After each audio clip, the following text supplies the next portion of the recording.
좋아요, 구독.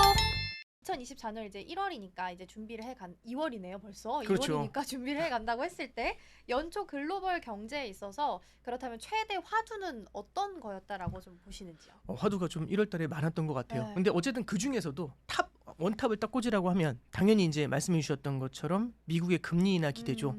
이제 미국의 금리 인하 기대를 지난해 12월 달부터 이제 사실은 불을 지핀 거고요. 그랬더니 시장에서는 우와 이거 금리 인하 많이 해주겠네 해서 올해 초에는 연내 7번이라도 가능하다라는 얘기가 나왔었습니다. 그래서 이제 이 정도의 기대를 갖다가 딱 모락모락 짚여놓은 게 1번. 그래서 금리 인하 기대가 굉장히 커졌다. 네. 이게 1번이고요. 두 번째는 앞서 시작해 주실 때 1월달 지표가 연간을 결정한다고 말씀해 주셨는데 다들 좀 그래도 마음이 좀 불편하시겠다 이 말씀해 주셨잖아요. 이게 우리나라 주식 시장은 좀 부진했거든요. 근데 미국 주식 시장은 굉장히 뜨거웠습니다. 지난주 금요일도 잘. 그렇죠. 그러니까 이 두 가지를 보면은 온도차가 너무 크잖아요. 네, 그럼 아무래도 이제 상실감도 되게 많이 느끼죠. 근데 그 중에서도 우리가 뭘 느낄 수 있냐면 미국의 성장이 압도적으로 강하게 나타나고 있다는 겁니다. 실제 미국의 고용뿐만 아니라 네. 1월 달에 이제 뭘 발표하냐면은 지난해 4분기에 미국 고용 지표, 미국의 이제 GDP 성장률을 발표하거든요. 네. 이것도 괴물 성장률이 나온 겁니다. 그러니까 3.3%가 나왔거든요. 네네. 우리나라가 작년에 1.4% 성장을 했어요. 근데 보시면 예를 들어 이렇게 생각을 해보죠. 작은 규모의 경제가 5% 성장하는 건 가능하죠. 네. 작은 데서 조금만 커져도 5%가 커질 그쵸. 테니까요. 근데 미국처럼 세계 제1위 이 거대한 경제가 5% 성장하는 건 참 어려울 겁니다. 어렵죠. 그러면 작은 경제가 커지는 게 큰 경제가 커지는 것보다 훨씬 더 성장률상에서는 유리해지잖아요. 근데 우리나라 경제가 사실 작년에 1.4% 성장했는데 미국 경제가 3.3을 성장한 네. 겁니다. 그럼 와, 이 소리가 나올 정도죠. 그렇죠. 그러니까 결국에는 미국이 굉장히 차별적인 성장을 보여준다는 게 보다 뚜렷하게 나타났던 게 지난 1월 달의 흐름이 아니었는가. 그래서 미국의 압도적인 성장, 네. 요거를 좀 보실 수가 있었고요. 그다음 이제 세 번째로 말씀드릴 거는 당장은 이슈가 아닐 수 있지만 올해 아마 4월, 5월을 넘어가면서 좀 더 불거질 것 같은데요. 이게 이제 트럼프 대통령, 트럼프 이제 대통령 후보, 그래서 이제 대선이 굉장히 큰 이슈가 될 거라고 좀 보고 있습니다. 왜냐하면 바이든 대통령하고 트럼프 후보하고의 이 정책 차이가 굉장히 뚜렷하게 나타나고 있어요. 완전 그렇죠. 반대니까. 그래서 누군가 만약 바뀌게 된다면 기존 정권이 했었던 걸 갖다가 다 뒤집어 엎는 정책들이 나올 수도 있거든요. 그렇죠. 그러면 어느 한쪽의 가능성이 높아진다는 것 때문에 시장의 변동성이 앞으로도 높아질 가능성들 이런 것들을 좀 볼 수가 있을 거고요.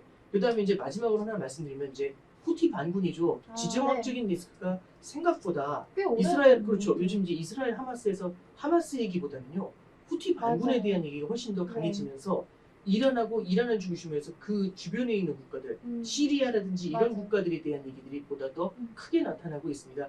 그래서 지정학적인 리스크까지 이렇게 네 가지 이슈 정도가 올해 1월을 좀 달구고 있는 얘기들이 아니겠는가 그렇게 생각하고 있습니다. 네. 그런데 보통 이제 올해 앞서서 이제 트럼프 전 대통령 그리고 바이든 대통령 말씀을 좀 해주셨으니까 이어서 가보자면 일단 올해는 선거의 해라고 할 정도로 굉장히 많은 국가에서 선거가 예정이 되어 있고 네네. 특히 미국에서는 지금 대선이 기다리고 있는 중이잖아요. 네네. 근데 보통 선거가 있을 때 그 해 되게 주식이 좋을 거다, 주식시장이 잘 간다 네네. 이런 말이 있던데 올해는 좀 어떻게 보세요? 근데 이게 이제 그럴 수도 있고 아닐 수도 있는데요. 잠깐 한번 돌아보면 미국 대선이 4년에 한 번씩 돌아와요. 네. 그럼 4년 한 번씩 돌아오면은 2020년도가 되겠죠. 4년 전이면 그때 바이든 후보였고 트럼프 대통령이었어요. 네. 그해 보면은 20년도 3월에 코로나 때문에 굉장히 크게 하락했다가 거대한 경기 부양에 힘입어서 오른 거지. 네. 이게 대선의 힘으로 오른 건 아니거든요. 곧 전해로 가면은 2016년도에는요 브렉시트 같은 참 사실 2016년도 상반기는 별로 좋지 않았는데 하반기에는 그래도 마찬가지로 금리 인하하면서 경기 부양한다는 기대가 좀 크게 작용했었어요. 그래서 16년도, 20년도 시장이 좋았던 겁니다. 근데 2012년도만 해도 유럽 재정위기 때문에 좀 시장이 밍숭맹숭했고요. 2008년도에는 오바마 대통령하고 맥케인 후보가 붙었거든요. 근데 그때도 딱 보면은 글로벌 금융위기가 있었죠. 그래서 그해 주식이 좋았다고 하기 어렵습니다. 2004년도에는 차이나 쇼크라는 게 있어서 미국 주식시장이 나쁘진 않았지만 뚜렷하게 좋다고 하기는 어려웠고요. 그 전으로 가면 2000년도에는 부시 후보하고 엘고하고 둘이 붙었어요. 근데 그해 닷컴 버블이 붕괴되면서 주식시장이 어마어마하게 하락한 적이 있습니다. 그래서 이게 과거 최근에 몇 번의 케이스를 보면서 그러네요. 미국 대선이 있으면 좋을 거야 어. 이렇게 얘기하는 게 사실은 조금 우리가 성급하게 넘겨짚는 그런 케이스도 될 수 있다. 이렇게 보실 수 있겠습니다. 그러네요. 이 전에 있었던 사례까지 좀 같이 통틀어서 본다면 꼭 그렇다고 볼 수는 없을 수도 있을 것 같고요. 네, 그렇습니다. 그리고 1월 시장을 보면 한국과 미국은 굉장히 디커플링이 좀 극심했던 달이었던 것 네네. 같아요. 근데 그 차이를 좀 보자면 뭐 펀더멘털 차이에서 좀 있는 건지 어떤 네, 이제 부분에서 네. 좀 펀더멘탈 차이가 일단 굉장히 크겠죠. 하나만 좀 말씀드리면 지금 결국에는 글로벌 경기 자체가 되게 불안불안하지 네, 않습니까? 맞아요. 그러면 글로벌 경기가 불안불안하다는 건 그러면 예를 들어서 어떤 국가가 있냐면 내수를 중심으로 하는 국가가 있고 수출을 중심으로 하는 그쵸. 국가가 있어요. 내수 중심 국가는 다른 나라의 수요를 크게 신경 쓰지 않습니다. 왜? 내 나라 수요로 해결이 그쵸. 되니까요. 근데 우리나라 같은 경우는 미국에 비해서 내수 시장이 작지 않습니까? 그러면 물건을 많이 생산했는데 수요가 작으면 이게 공급 과잉이 돼버리잖아요. 그렇죠. 그래서 이 물건들을 어딘가에 팔아야 돼요. 네. 그러면 대외 수요의 의존도가 높아질 수밖에 없습니다. 네. 그러니까 누구나 다 우리나라 같은 경우는 내수가 강합니다 이런 얘기보다는 소비보다는 수출이 강한 거죠. 그럼 수출이 강하면 대외의 경기가 불확실할 때에는 수출을 중심으로 한 국가들이 굉장히 좀 고전하는 경향들이 있죠. 하지만 미국 같은 경우는 수출보다도 아무래도 소비 쪽에 포커스를 좀 많이 맞추고 있고 그만큼 미국이 코로나 당시에 경기 부양을 강하게 해줬었던 그런 기억이 있죠. 그래서 내수를 중심으로 탄탄한가 아니면 수출에 대한 의존도가 높은가 이게 한국과 미국을 가른 굉장히 중요한 요인 중에 하나라고 볼 수 있고요. 한국의 수출을 조금만 더 안으로 들어가 보면은 네. 우리나라 수출이 여러 가지 수출을 하고 있지만 그래도 품목별로는 반도체에 대한 의존도가 좀 그쵸. 높은 편이고요. 그 다음에 중국 수출에 대한 의존도가 높은 편입니다. 근데 잠깐 보시면 최근에 반도체는 좀 많이 회복을 하긴 했지만 맞아요. 지난해에는 별로 좋지 않았었거든요. 그리고 하나 더 말씀드리면 대중 수출 같은 경우도 작년에 중국이 리오프닝하면서 좋아진다고는 했지만 생각보다 올라오지 않는 맞아요. 모습들이 있었고 헝다 파산이라든지 이런 음. 이슈들이 굉장히 많다 보니까 부동산 시장이 네. 어려워서 이런 것들이 쉽게 우리나라 수출을 갖다 끌어올리지 못한 면이 분명히 있었습니다. 그러면 아무래도 수출을 중심으로 한다는 것 그리고 수출도 몇 개 품목에 대한 의존도가 높다는 것 이런 걸 봤었을 때 미국 대비해서 우리나라의 펀더멘탈이 어느 정도는 좀 약해졌다 이런 걸 우리가 이제 느껴볼 수가 있겠죠. 그렇군요. 일단은 우리나라 자체적으로 미국과 비교했을 때 펀더멘털 차이에서 좀 있기 때문에 이 부분 때문에 디커플링 현상이 좀 극심화됐다라고 정리를 하면 될 것 같고요.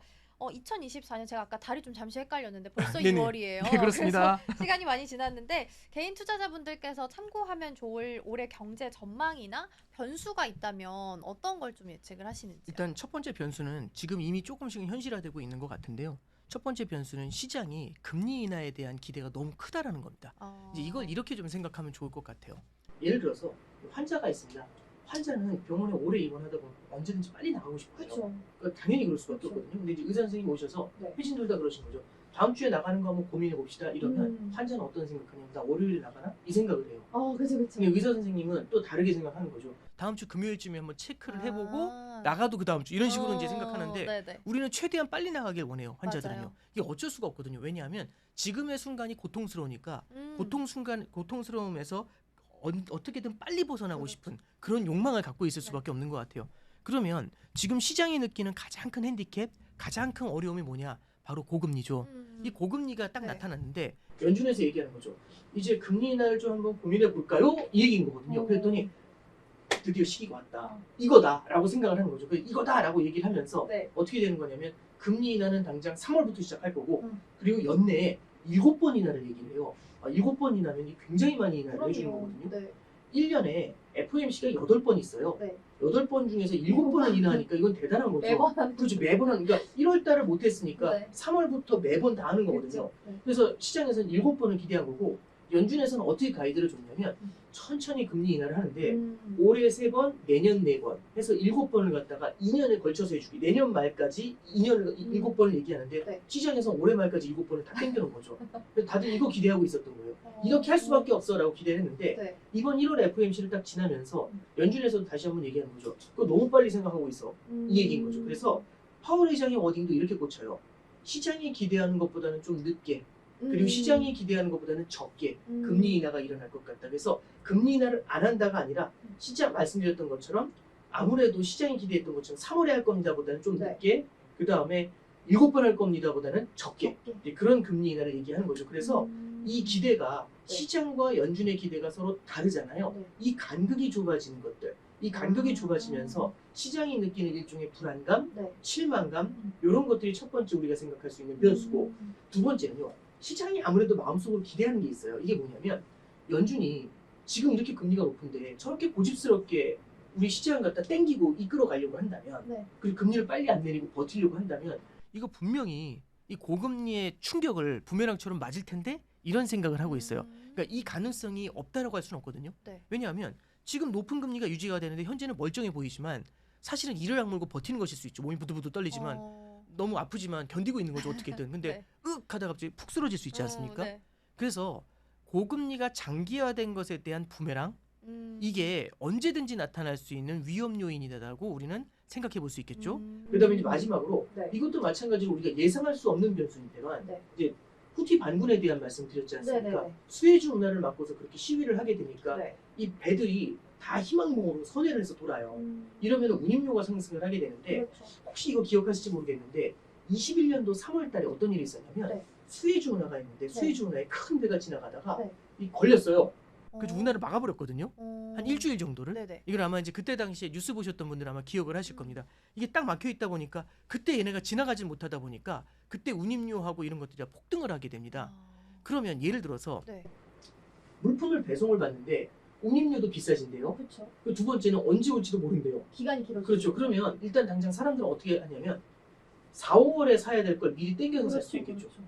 왜냐하면 이제 5월 5일 어린이날 받아야 될 선물이다라고 할 때 그렇죠. 아 이거 5월 5일까지 못 올 수 있다라고 생각을 하면 미리 땡겨서 그렇죠. 살려고 하겠죠. 그럼 미리 수요가 한꺼번에 미리 모여버리지 않습니까? 네. 그럼 이런 것들이 일시적으로 다시 한번 물가를 갖다가 끌어올릴 개연성들도 있겠죠. 그래서 실제 그렇다라기보다도 네. 이렇게 이제 물가를 한 번 더 자극할 수 있는 악재가 될 수 있다. 근데 그건 예측할 수 없는 일이긴 그렇죠. 합니다만 네. 말씀드렸던 것처럼 시장과 연준의 동상이몬 두 번째는 너무나 고금리를 오랫동안 유지한 데 따른 급격한 경기 침체의 리스크 네. 그다음에 세 번째는 후티 반군발 나타날 수 있는 글로벌 공급망의 문제들 네. 이게 다시 한번 인플레이션을 자극할 수 있다는 점 이런 점들이 우리가 생각하지 못했었던 리스크 요인으로 우리가 생각해 볼 수가 있겠죠. 지금 말씀해 주셨던 것처럼 주요 변수들까지 함께 좀 고려를 하시면서 투자 전략을 좀 세워 가셔야 될 것 같은데요. 앞서서 연준과 시장 사이에서 좀 동상이몽 네네. 좀 이야기를 해주셨잖아요. 네네. 근데 그런 걸 보면 지금 연준은 목표로 삼고 있는 물가가 2%를 네네. 삼고 있잖아요. 네. 근데 임금 상승률이나 이런 걸 봤을 때는 네네. 실제로 그 2%까지 갈 수 있다고 혹시 보시는지요? 어. 올해는 좀 어려울까요? 아니면 일단 저는 네. 개인적으로는 올해 말이나 내년 초 정도는 돼야 될 거라고 생각을 해요. 근데 시장에서는 올해 중반에도 도착할 수 있을 것이다. 이제 이렇게 예상을 하는 분들도 네네. 있습니다. 이제 가장 큰 근거가 뭐냐면 지난 6개월 동안 물가가 안정된 속도가 있어요. 맞아요. 6개월 동안 물가가 생각보다 빠르게 내려왔거든요. 그러면 이 6개월의 추세가 앞으로도 이어지게 된다면 네. 올해 7, 8월이면 2% 언더로 들어와요. 2%로 딱 들어오게 되거든요. 그러면 굳이 지금 상태를 지금의 금리를 유지할 필요가 없어요. 그렇죠. 왜냐하면 금리 자체가 높은데 물가가 안정이 되잖아요. 이게 금리 중에는 명목금리라는 게 있고 실질금리라는 게 있습니다. 이게 좀 어려운 개념이긴 네. 합니다만 예를 들어 이런 거죠. 정기예금금리 5% 준다 높잖아요. 네. 근데 물가가 5% 오르면 아무것도 아니지 않습니까? 그렇죠. 그래서 5%가 중요한 게 아니라 물가가 5%가 오르는지를 봐야 돼요. 그래서 명목금리에서 물가를 빼면 네. 우리가 실제로 느낄 수 있는 체감하는 실질금리가 나와요. 좀 잠깐 볼게요. 네. 지금 미국 금리가 예를 들어 5인데 네. 미국 물가가 3이에요. 네. 그러면 실질금리는 5 빼기 3이니까 2%지 않습니까? 네. 근데 만약에 물가가 안정이 돼서 이게 2로 내려와요. 근데 금리는 명목금리는 5로 유지가 됩니다. 그럼 네. 5 빼기 2가 되니까 3. 실질금리가 3이 되죠. 네. 그럼 물가가 내려오면 앉은 자리에서 금리가 올라가는 효과가 생깁니다. 그러네요. 그렇죠. 그러면 이거는 금리 올리는 거 아니냐. 금리를 올리지 않고 올리는 거거든요. 네. 그러면 이게 시장에서 느끼는 불안감이 커질 수가 있고 이게 경기를 갖다가 건드려 놓을 수가 있겠죠. 네네. 그래서 이제 연준에서도 굉장히 고민하는 것 중에 그러네요. 하나가 그렇게 이제 금리가 만약에 지금처럼 놔두고 있으면 리스크가 커지는 거 아니냐. 그렇죠. 그래서 금리 인하이라 이렇게 얘기하는 거고요. 근데 만약에 지난 6개월 동안 내려왔던 속도로 앞으로 6개월 동안 만약 못 내려간다면 내려오다가 이게 버벅버벅 한다면 예를 들어서 우리도 이제 그런 게 있어요. 시험도 보면 70점, 100점 만점 70점 넘으면 합격하는 시험이 있거든요. 네네. 그럼 예를 들어 시험 공부하면 40점에서 60점까지는 잘 올라와요. 쉽죠. 쫙 올라와요. 근데 이제 일주일 만에 거기가 올라와요. 너무 그렇죠. 힘들죠. 근데 60에서 70 올라갈 때 맞아요. 이게 굉장히 어렵거든요. 맞아요. 특히 66에서 67이 마의 허들에서 이걸로 3년 가는 경우도 약간 많아요. 다이어트랑 비슷한 거. 그렇죠. 그렇죠. 되게 비슷한 아주 좋은 지적이신데 이게 실제로 물가도 마찬가지인 네. 것 같아요. 마지막 라스트 마일이라는 표현을 쓰거든요. 라스트 이 라스트 마일에는 라스트 마지막 한 마일을 뛸 때는 네. 오히려 여기서 긴장을 풀면 쓰러지거든요. 어... 근데 그 중에 이 라스트 1마일에서 진짜 안 빠지는 살이 있는데 그게 뱃살입니다. 그 뱃살이 뭐냐면 말씀해 주셨던 임금이에요. 아. 임금이 아직도 미국에서 4, 5%씩 올라요. 전년 대비. 맞아요. 크게 이렇게 변화가 그렇죠. 없는 것 같아요. 임금이라는 건요. 한 번 올라가면 잘 내려오질 않습니다. 그리고 이 임금 상승세가 막 확 올랐다 확 떨어졌다 이러진 않거든요. 거의 되게 비슷하게? 꾸준해요. 아. 그럼 예를 들어 이런 거죠. 지난 다이어트를 해봤더니 네. 한 달 만에 살이 다 빠진 거예요. 뱃살 말고. 네. 그래서 와 이거 금방 빠지겠네 해서 어. 선배한테 물어봤죠. 네. 뱃살은 언제 빠지나요? 네. 지금처럼 2년 더해. 이런 식으로 되는 거죠. 그래서 갑자기 찬물이 네.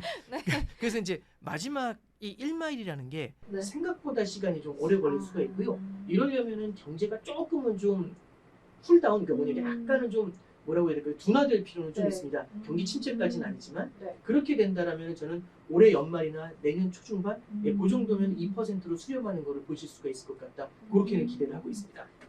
그러면 일단 연준은 굉장히 고민이 지금 많이 되는 시점이잖아요. 그렇죠. 어떻게 대처를 해야 할지에 대해서. 네네. 그렇다면 지금 봤을 때 가장 큰 고민은 뭘까요? 지금 현 시점에서. 연준은 네. 지금 이제 두 가지 목표를 갖고 있습니다.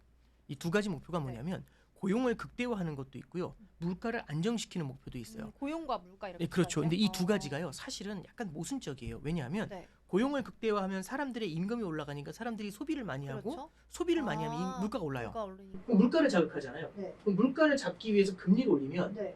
물가는 잡을지 모르지만 고용이 둔화가 돼요. 그렇죠. 그래서 이 둘 사이에서 오, 밸런스를 그러네요. 잘 잡아야 됩니다. 음. 근데 작년만 해도 느낌이 어떠냐면은 네. 예를 들어 이렇게 보면 될 것 같아요. 미국 고용은 반세기 최저예요. 실업률이 네. 굉장히 좋습니다. 네. 이게 무슨 얘기냐면 수학하고 영어 시험이 있는데 수학은 90점이 넘어요. 네. 근데 영어가 둘 다 90점 넘어야 합격인데 수학은 92점이래요. 네. 근데 영어가 60점입니다. 네. 그럼 이제 전략을 어떻게 짜야 되냐면 영어 열심히. 수학 헷갈려 놔두고 일단 영어 해. 어. 영어 수학하지 마. 이제 이런 얘기가 되는 거죠. 그 수학 점수 떨어질 수 있습니다. 일단 됐고 영어 집중 이렇게 되는 거죠. 그러면 네. 다들 뭐라고 하냐면 성장, 고용은 일단 됐고 이거 망가져도 되니까 일단은 물가 먼저 잡고 가자. 오. 이게 지난 2년의 패턴이었어요. 네네네. 근데 보니까 지금 영어 점수가 한 83점, 2점 이렇게 올라온 거예요. 네. 그럼 이제 어떤 생각이 드냐면 근데 수학 점수가 생각보다 많이 안 내려와서 90점 이런 거예요. 그러면 이거 둘 다 될 것 같잖아요. 그렇죠. 그럼 이제 이 정도까지 가시화되면 사람이 네. 마음에 욕심이 생기죠. 두 가지 다 하고 싶은. 그럼 이것도 망치고 싶지 않은 거죠. 그래서 그렇죠. 지금 연준의 가장 큰 고민은 네. 성장도 망치지 않으면서 물가도 잘 잡고 싶은 겁니다. 사실 아까 말씀드린 것처럼 성장이 좋으면 고용이 좋으면 물가가 올라간다고 네. 네. 둘을 다 잡기가 굉장히 어렵지만 맞아요. 이 사이에 굉장히 좁은 길이 있는 거죠. 그 연준에서는 뭐라고 하냐 골든 패스라고 해요. 황금 루트. 그 좁은 길이지만 네. 그걸 갖다 딱 건드렸을 때 이 균형이 딱 맞는 숫자가 있을 거고 우리는 그걸 노리기 위해서 노력할 것이다. 이렇게 네, 얘기하는 거죠. 그러면 이게 뭐냐면 아주 적정한 실업률 그거에 맞춰서 물가도 안정돼요. 그럼 이 실업률을 갖다 너무 과하게 가서도 안 되고 너무 약하게 가서도 안 되거든요. 네. 그럼 너무 금리를 세게 해서도 안 되고 너무 약하게 해서도 안 돼요. 그럼 어디가 좋나요? 아무도 알 수 없죠. 그러니까 이제 이런 거죠. 실업률이 그러니까 예를 들어서 미국 기준금리가 네. 몇 프로가 되면은 이 두 가지가 다 달성돼요. 그건 아무도 몰라요. 그렇죠. 그럼 가봐야 알거든요.